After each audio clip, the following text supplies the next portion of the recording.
പ്രിയദർശൻ മോഹൻലാൽ കൂട്ടുകെട്ടത്തിൽ ഏറ്റവും ഹിറ്റ് എന്ന് പറയുന്നത് ചിത്രമാണ്. ചിത്രം എനിക്ക് തോന്നുന്നു 88 ക്രിസ്മസിനാണ് റിലീസ് ചെയ്തത്. 88 ചിത്രം ഹിറ്റായി നിൽക്കുന്ന സമയത്താണ് ശരിക്കും ഇതിന്റെ ഒരു തുടക്കം. അപ്പൊ ഇതിന്റെ producer good night Mohan, good night films എന്ന് പറയുന്ന ഒരു കാലത്തെ ഏറ്റവും വലിയ നിർമ്മാണ കമ്പനിയായിരുന്നു ഗുഡ് നൈറ്റ്. അത് വലിയൊരു ബിസിനസ്സുകാരനാണ്, തൃശ്ശൂർക്കാരനാണ്, ഒരുവിധം എല്ലാവർക്കും അറിയാം അദ്ദേഹത്തെ. അപ്പോൾ ഗുഡ് നൈറ്റ് മോഹൻ പറഞ്ഞിട്ടുള്ളത്, ഈ ഒരു ചിത്രമൊക്കെ ഇറങ്ങി നിൽക്കുന്ന സമയത്ത് ഗുഡ് നൈറ്റ് മോഹന്റെ അന്നത്തെ ഒരു മാനേജർ ഉണ്ടായിരുന്നു. പുള്ളിയുടെ പ്രൊഡക്ഷൻ, കാരണം ഗുഡ് നൈറ്റ് മോഹൻ ഒരുപാട് ബിസിനസ് ബോംബെയിലാണ് പുള്ളി ബേസ്. അതുകൊണ്ട് പുള്ളിക്ക് ഇങ്ങനെ ഈ സിനിമയുടെ പിന്നാലെ നടക്കാൻ പുള്ളിക്ക് സമയമില്ലാത്തതുകൊണ്ട് പുള്ളി ഓരോരുത്തരും ഓരോ കാര്യം ഏൽപ്പിക്കും. അങ്ങനെ പുള്ളിയുടെ ഒരു മാനേജർ ഉണ്ടായിരുന്നു, ലിയോൺ AR രാജൻ എന്ന് പറയുന്ന പഴയ ഒരു സിനിമാക്കാരനാണ്. അത് പുള്ളിയാണ് പിന്നീട് ഗുഡ് നൈറ്റ് മോഹന്റെ കൂടെ പുള്ളിയുടെ എല്ലാം ഓർഗനൈസ് ചെയ്ത് കൊടുക്കുന്നത്.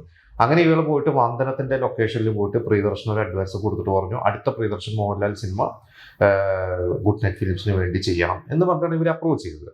അത് കഴിഞ്ഞിട്ട് പിന്നെ അത് കഴിഞ്ഞ് എനിക്ക് തോന്നുന്നു പ്രിയദർശന വന്ദനം ഈ പറഞ്ഞ പോലെ ഭയങ്കര ഇനീഷ്യലായിരുന്നു, പക്ഷെ വിചാരിച്ച പോലെ അങ്ങനെ ചിത്രം പോലെ ഹിറ്റ് ആയില്ല.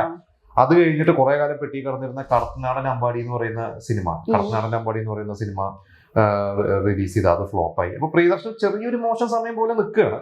ആ സമയത്ത് പ്രിയദർശൻ ഇങ്ങനെ പറഞ്ഞു, ഇങ്ങനെ ഒരു പടം റെഡി ആയിട്ടുണ്ട്, ഒരു കഥയുണ്ട് എന്റെ കയ്യിൽ, അത് വേണു നാഗവള്ളിനെ കൊണ്ട് എഴുതിപ്പിക്കാം. അങ്ങനെ വേണു നാഗവള്ളി എന്ന് പറഞ്ഞാൽ എനിക്കൊരു ചേട്ടനെ പോലെയാണ്. അപ്പൊ വേണു നാഗവള്ളിക്ക് വന്ന് ഇത്തിരി ഒരു സമയം മോശമായതുകൊണ്ടാണോ എന്തോ ഒരു കമ്മിറ്റ്മെന്റ് ആണ് വേണു നാഗവള്ളിയോട്. അപ്പൊ വേണു നാഗവള്ളിനെ കൊണ്ട് എഴുതിപ്പിക്കാം എന്ന് പറഞ്ഞിട്ട് വേണു നാഗവള്ളിക്ക് അന്ന് വുഡ്ലാൻഡ്സ് ഹോട്ടലിൽ, മദ്രാസിലെ വുഡ്ലാൻഡ്സ് ഹോട്ടലിലൊക്കെ റൂമൊക്കെ എടുത്ത് കൊടുത്ത് അഡ്വാൻസ് ഒക്കെ കൊടുത്ത് സ്ക്രിപ്റ്റ് വേണു നാഗവള്ളി ഫുൾ എഴുതി ബൗണ്ട് സ്ക്രിപ്റ്റ് ആക്കിയിട്ട് പ്രിയദർശന് കൊടുത്തു. എന്നിട്ട് അത് വെച്ചിട്ട് ഇവര് ഷൂട്ടിംഗ് എല്ലാം തീരുമാനിച്ചു. നമുക്ക് ഊട്ടിയിൽ ഷൂട്ടിംഗ് എല്ലാം ഫിക്സ് ചെയ്തു.